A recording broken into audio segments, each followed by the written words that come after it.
Hello guys, magandang umaga. Mag-iihaw tayo ng tilapia. Madami yan. Tapos may kasamang paksiw. Apat yan guys na piraso. Pero inihaw ko yung dalawa. Tapos yung dalawang pirasong maliliit, pinaksiw ko naman.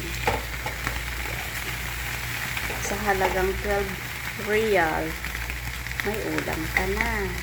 Diba? Mura lang kasi dito ang isda guys, dito sa Saudi. May agahan, tanghalian, hapunan, diba? Ito yung agahan, tanghalian, hapunan. Pero pag may matira pa, di agahan ulit. Yan.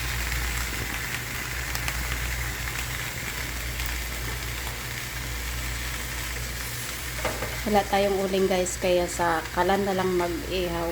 Pwede naman. As long as maluluto, pwede na yan.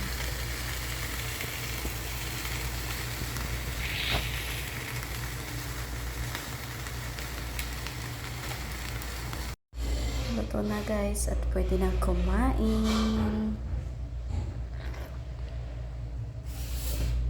Sarap ng pagkain.